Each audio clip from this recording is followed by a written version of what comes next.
About a month ago, I visited my parents in Sweden and lived there for a month.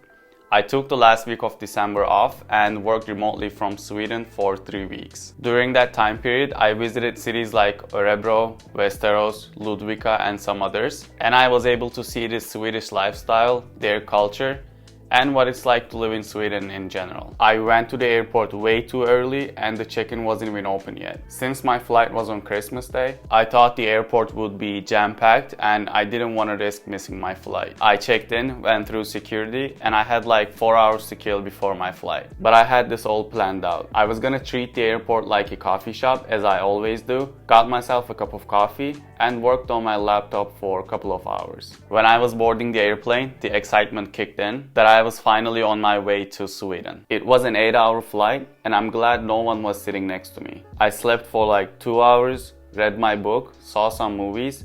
It was a chill flight in general. When I landed in Stockholm and had Wi-Fi access, I saw the messages my dad and my sister sent me saying that the roads were closed and they couldn't come pick me up at the airport. They did buy me a train ticket though, and until then I had 2 hours to kill, which was perfect because I still had work to do. Got myself a cappuccino from Espresso House and I got some work done. After an hour of train ride, I made it to the city my parents live in and we headed to the house to have brunch. That's how I went to Sweden, and now let's talk about the differences I noticed when I compare Sweden to the United States.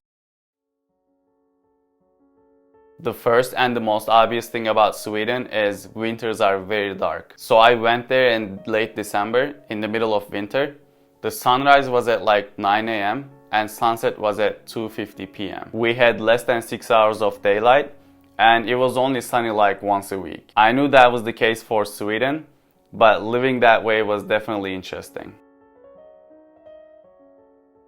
Another one I noticed about Sweden is that people are very humble. The cars they drive, houses they live in, clothes they wear. But what was interesting to me at first was the way they speak and how they act. No, I think maybe it's just an easy way to say it. Unlike America, there is no bragging culture in Sweden. People don't brag about how much money they make.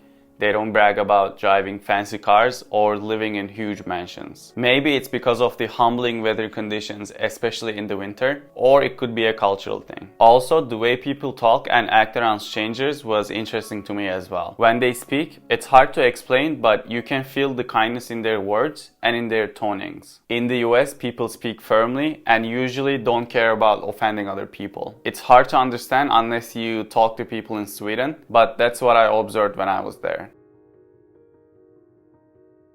The thing that surprised me the most was how icy the roads were in Sweden. Of course, in that kind of weather, it's probably normal, but I would expect the state departments, also known as commune in Sweden, to use anti-icing chemicals and de-icing practices to clean up the roads. In the US, maybe it's different in states where it's constantly snowing, but whenever it snows, they do a very good job of cleaning the snow and preventing the roads from being icy. I was actually expecting it to be the same in Sweden, but it wasn't. And I think it's kind of dangerous to drive on those roads, even though the cars have studded tires there.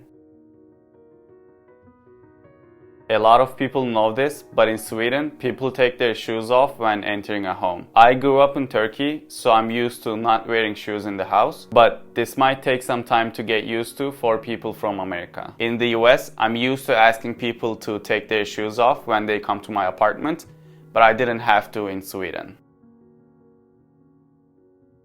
Another thing that surprised me was manual transmission cars in Sweden are more common than automatic ones. In the US, I barely see a stick shift car. In Sweden though, most people have manual cars. Speaking of cars, there are also a lot of roundabouts in Sweden, which again, something we don't really see in the US. Like, the amount of roundabouts I saw in Sweden was beyond me. Instead of having many traffic lights like we do here in the US, they have roundabouts, and it was kind of hard to get used to them when I was driving. My dad told me this about Swedes, that they take your word for everything. Like, if someone says, let's get coffee sometime, they actually mean it. In the US, if someone says, let's hang out sometime, it usually never happens unless you arrange the time, the location, or even send a calendar invite. So Swedes do take your word for everything.